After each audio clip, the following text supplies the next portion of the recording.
तो पहला, दूसरा, तीसरा, चौथा और पांचवा, अब छठा और सातवां चरण बचा हुआ है।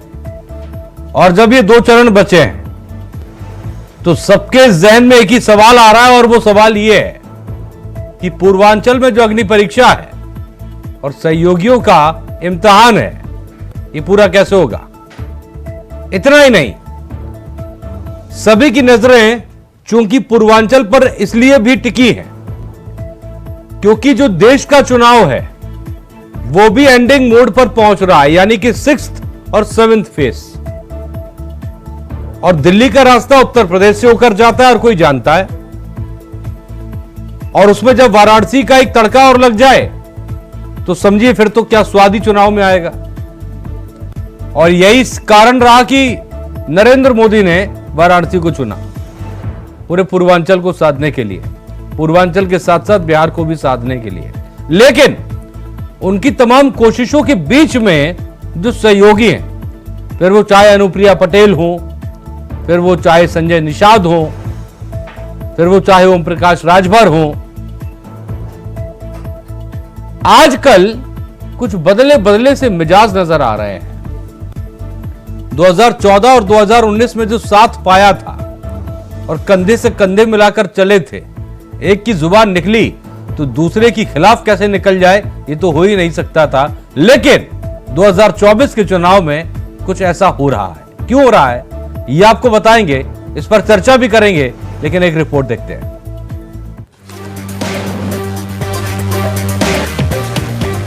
पांचवें चरण के बाद देश छठे चरण की तरफ आगे बढ़ रहा है, और ऐसे में लोगों की नजर छठे और सातवें चरण की तरफ है। ये तस्वीरें बयां करने के लिए काफी है कि पीएम मोदी के लिए वाराणसी सिर्फ उनका संसदीय क्षेत्र नहीं, बल्कि काशी से पूरे पूर्वांचल को साधने की चाबी है।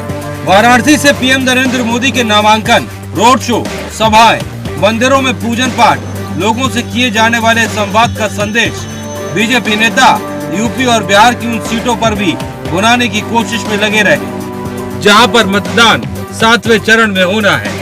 सातवें चरण के चुनाव में पूर्वांचल की वाराणसी और आसपास की सीटें बीजेपी के लिए काफी अहम है, और इस बार भी यूपी में सातवें चरण में वाराणसी सहित पूर्वांचल की 13 लोकसभा सीटों पर चुनाव है। इनमें से बलिया और चंदौली संसदीय क्षेत्र की सीमाएं बिहार की इन लोकसभा क्षेत्रों से सीधे जुड़ती है। सातवें चरण में यूपी की वाराणसी, गाजीपुर, बलिया, चंदौली, घोसी, मिर्जापुर, कासगांव,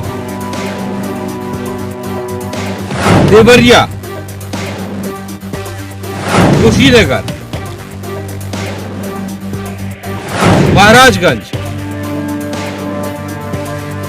रॉबर्ट्सगंज, सलेमपुर, गोरखपुर की सीटें शामिल हैं। इसी बीच राजा भैया और अनुप्रिया पटेल के बीच की जुबानी जंग ने बीजेपी और राजा भैया की बनी बनाई बात को तोड़ दिया है। पहला, दूसरा, तीसरा, चौथा और पांचवा चरण के बाद सियासत सातवें आसमान पर है। राजा भैया की बीजेपी से बनती बनती बात अनुप्रिया पटेल के एक बयान से चकनाचूर हो गई। से पैदा नहीं होता, ईवीएम के बटन से पैदा होता है।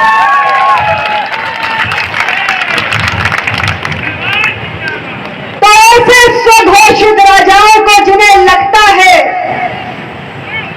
कि गुंडा हमारी जागीर है, उनके भ्रम को तोड़ने का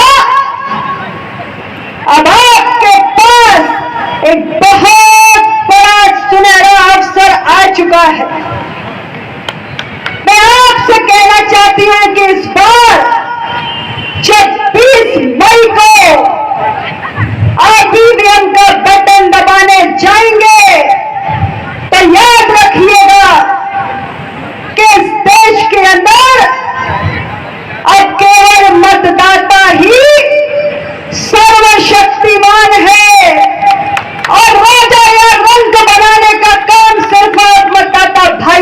हाथों में है।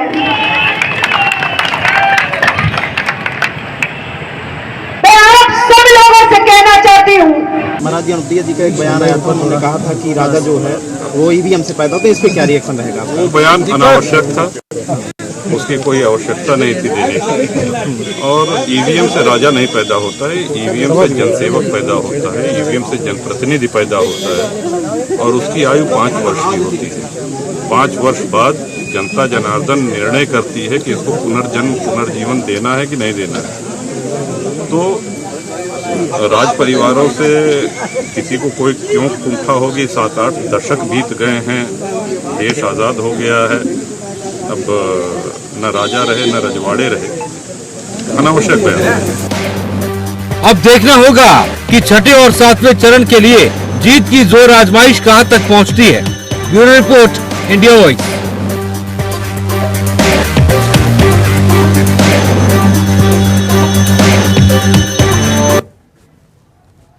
तो सवाल ये कि पूर्वांचल के जरिए उत्तर प्रदेश और उत्तर प्रदेश के जरिए देश को फतेह करने की जो कोशिश भारतीय जनता पार्टी कर रही है, ये जो तस्वीरें आप देख रहे हैं मेरे ठीक पीछे 3 जो तस्वीरें हैं, ये सहयोगियों की तस्वीरें हैं। इनकी लोकसभा सीटों की बात की जाए तो वो 1 सीट पर लड़ रहा है तो कोई 2 पर लड़ रहा है, लेकिन उन तमाम कोशिशों पर इनके कुछ बयान जो है वो बट्टा जरूर लगा रहे हैं। वो कोशिश है जो भारतीय जनता पार्टी कर रही है और उसका सीधा सीधा फायदा किसको मिल रहा है ये बताने की जरूरत नहीं है। हमारे साथ खास चर्चा में खास पैनल इस वक्त हमारे साथ जुड़ गए। आपकी स्क्रीन पर सभी लोग मौजूद हैं। हमारे साथ चंद्रभूषण सिंह जी हैं, बीजेपी के नेता, आपका बहुत बहुत स्वागत है।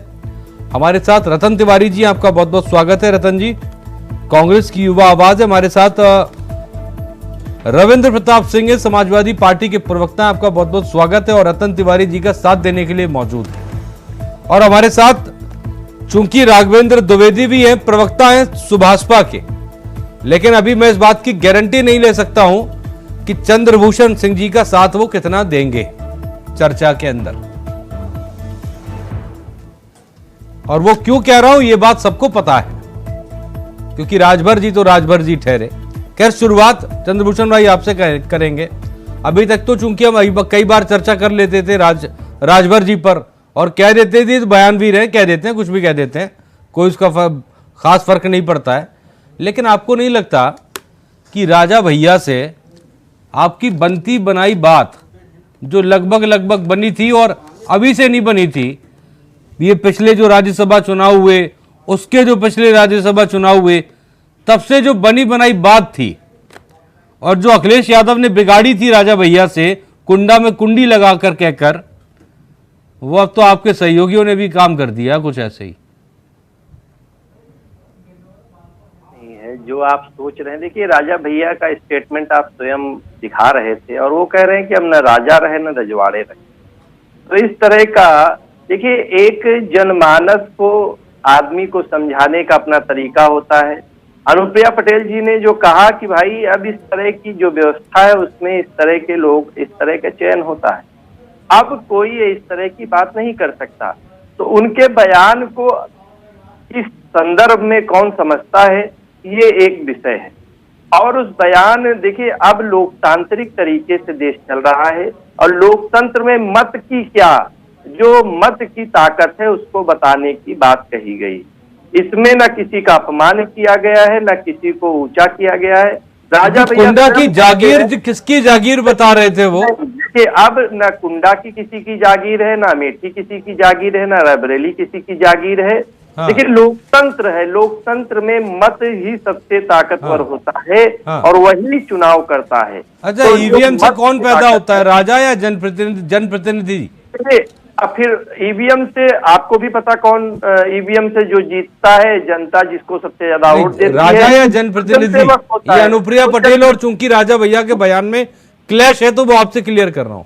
मैं क्या कह रहा हूँ, जनप्रतिनिधि, ये सर्वविदित है कि एक जनप्रतिनिधि ही इस तरह की व्यवस्था, लोकतांत्रिक व्यवस्था में होता है, जनता द्वारा चुना हुआ होता है और जनता का प्रतिनिधि होता है। हाँ। तो इस व्यवस्था और जो स्वतंत्रता से पहले या उससे पहले जो व्यवस्थाएं चली आ रही थी, आज 70 साल हो चुके इस हैं। चर्चा में आगे जाऊंगा और चूंकि आगे रतन जी के पास जाऊंगा, लेकिन उससे पहले चंद्रभूषण सिंह जी, चूंकि आपसे एक बात मैं पूछ लेना चाहता हूं। कहा यह जाता था, रतन भाई बुरा मत मानिएगा, कहा यह जाता था कि दरअसल कांग्रेस के अंदर कुछ ऐसे लीडर्स हैं जो चुनाव के समय एक्टिव हो जाते हैं और कुछ ऐसे बयान दे देते हैं, कुछ ऐसी गतिविधियां करते हैं जो कांग्रेस को नुकसान पहुंचाती है। अभी का हाल ही का उदाहरण सैम पित्रोदा। अभी आपको नहीं लग रहा चंद्रभूषण भाई कि कुछ जो सहयोगी किसी मजबूरी बश या उनका उनके क्षेत्रों में जनाधार है, जिनसे आपने गठबंधन कर लिया 1 सीट का 2 सीट का, इनके कई सारे बयान जो हैं वो आपको कहीं ना कहीं मुश्किल में डाल रहे हैं। अजितेश और नंबर 1 पे आते हैं राजभर साहब।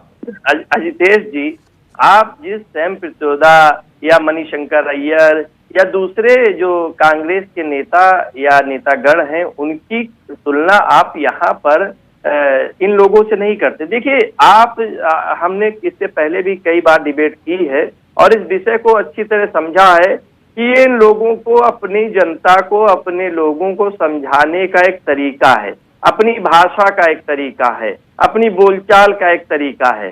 ठीक है, उन बयानों से और इन बयानों में बहुत ही अंतर है और इस चीज को ये लोग खुद समझते हैं कि हम, देखिए, स्वयं चुनाव लड़ रहे हैं। जो लोग स्वयं चुनाव लड़ रहे होते हैं उनकी जिम्मेदारी होती है और वो जिम्मेदारी बहुत ही अच्छी तरह निभानी। मिलाकर चुनाव शब्दों का होता है और शब्द जो आदमी बोलता है, उन शब्दों को वो सही तरह से अगर नहीं बोल पाता है तो उसका मतलब गलत हो जाता है।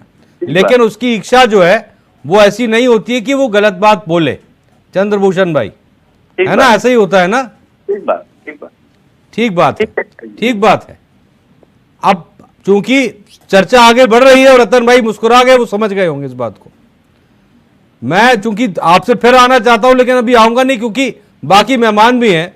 रतन भाई, आप मुस्कुरा गए तो जरा बताई दीजिए, ये जो अभी हाल में विवाद उठा था, साउथ वाला, चीनी वाला, और सर वो जो भी कह रहे थे, वो सर बयान, शब्दों का चुनाव जो था उस पर आदमी कह सकता है, मंशा पर सर कोई सवाल नहीं उठा सकता था उस बयान के। देखिए अजितेश जी, बयान तो बहुत सारे आए हैं, लेकिन अभी पिछले 4थे, 5वें, 6ठे, 7वें चरण का मतदान होना है और ये लगभग 3 चरण बचे हुए हैं, 2 से 3 चरण।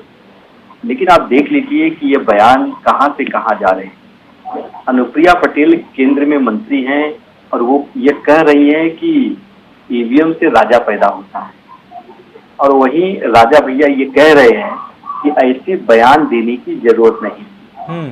दूसरी तरफ इनके प्रधानमंत्री मटन, मछली, चिकन, मंगलसूत्र और भैंस की बात कर रहे हैं, और दूसरी तरफ पुरी में मैं देख रहा था, पुरी में संबित पात्रा ने कह दिया कि मोदी जी के परम भक्त है। उस पर माफी मांग ली उन्होंने।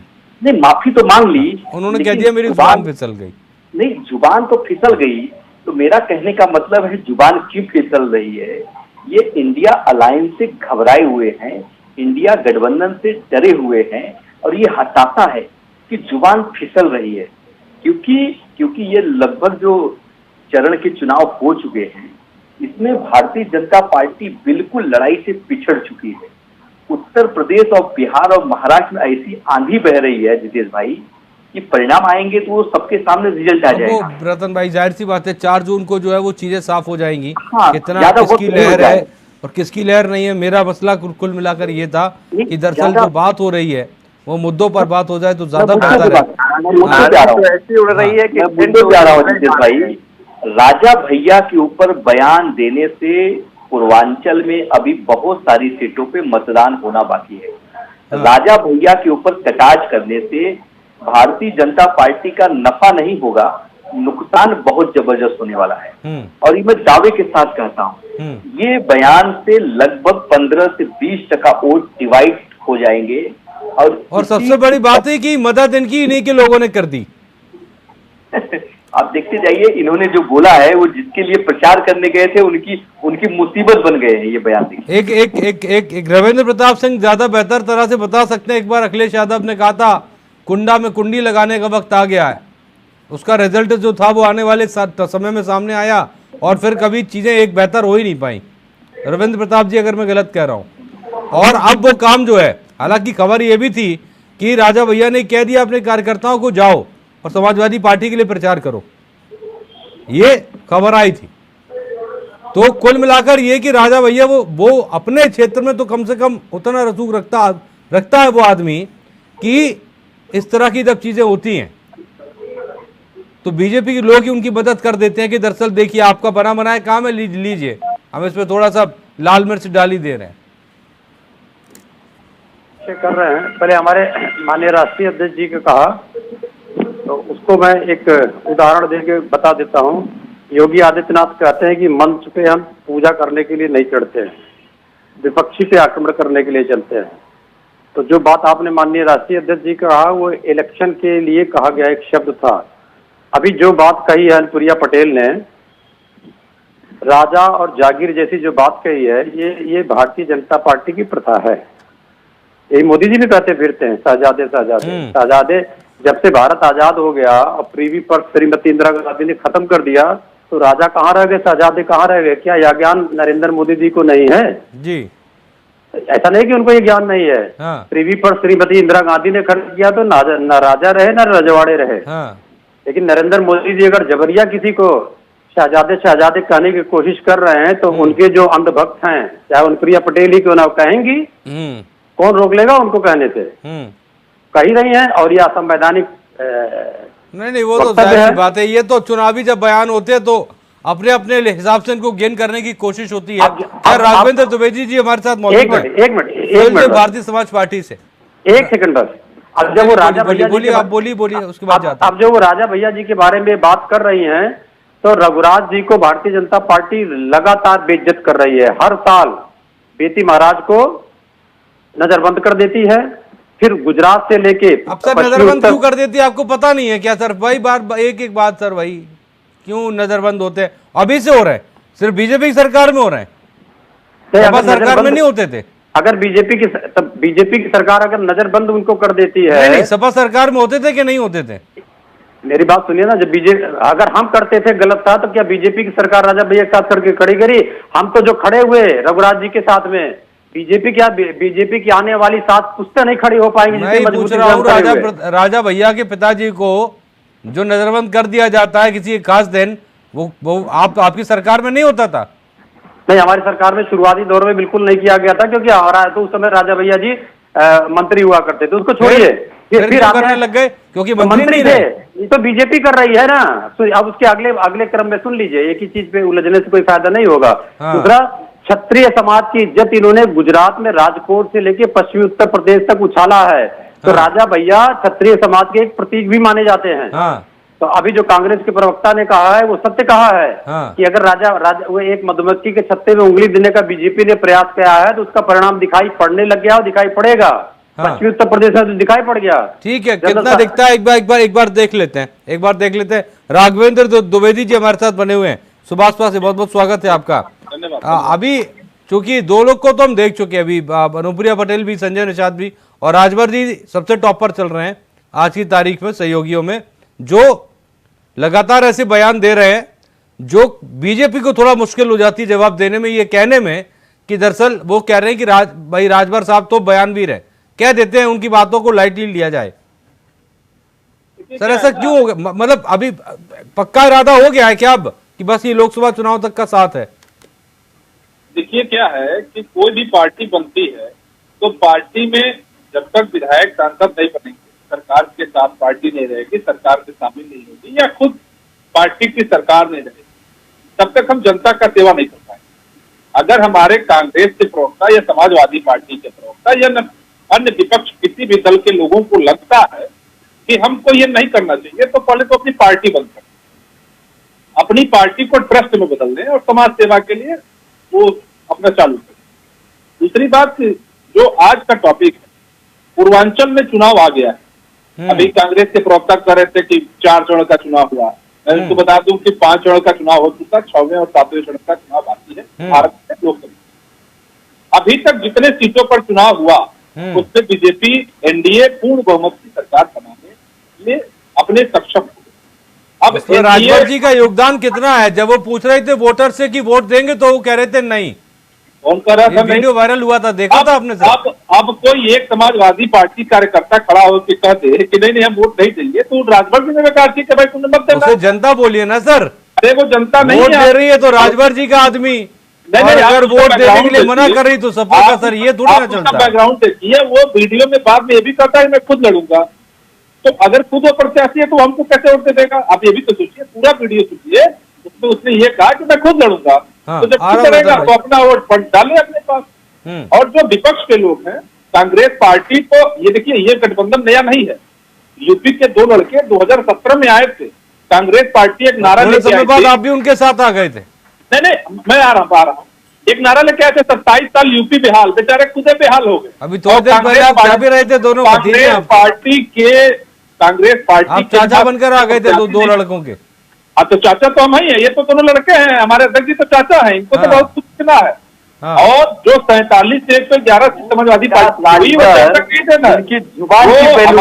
अध्यक्ष जी का ही जो खुद भारतीय जनता पार्टी को पानी पी पी के कोसते हो, जो भारतीय जनता पार्टी को पूर्वांचल में समाप्त करने की कसम खाए हो, वो ओम प्रकाश राजभर आज भारतीय जनता पार्टी की समाजवादी पार्टी के राष्ट्रीय अध्यक्ष। आपकी नैतिकता कहाँ चली गई है? आपकी नैतिकता कहाँ चली गई है?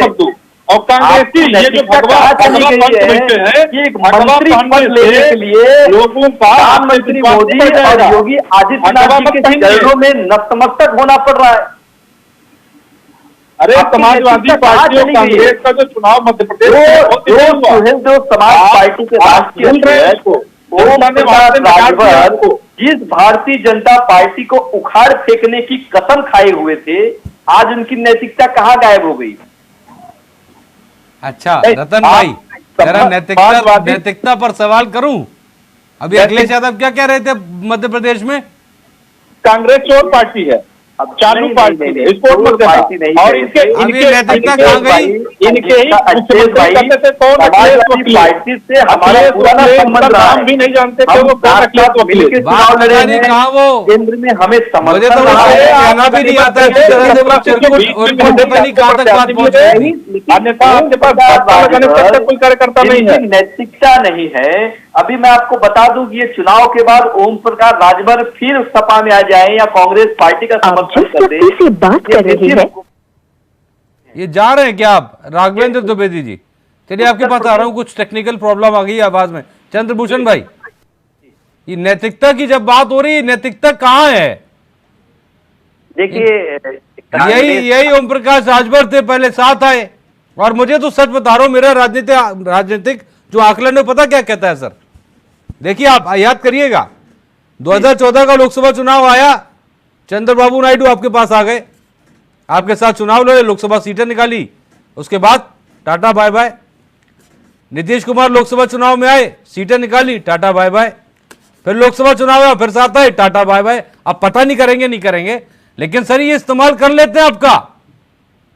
अजितेश जी, 4 जून के बाद देश की जो स्थिति होने वाली है, उसमें ये छोटी पार्टियां जो अवसरवादी पार्टियां हैं, उनको पता चल जाएगा कि देश की राजनीति किस ओर जा रही है। माननीय प्रधानमंत्री मोदी जी ने इस देश को विकसित भारत बनाने के संकल्प को लेकर, देखिए समाजवादी पार्टी और कांग्रेस ने एक दूसरे को गाली दी, आम आदमी पार्टी, ये देखिए जितनी भी पार्टियां हैं, ये कांग्रेस ही है जिसने सबके आम आदमी पार्टी के ऊपर मुकदमे, सपा पे मुकदमे, मायावती पवार को आपने गाली दी, रजत प्रफुल्ल पटेल को आपने गाली दी, सब पे मुकदमे डाले होंगे।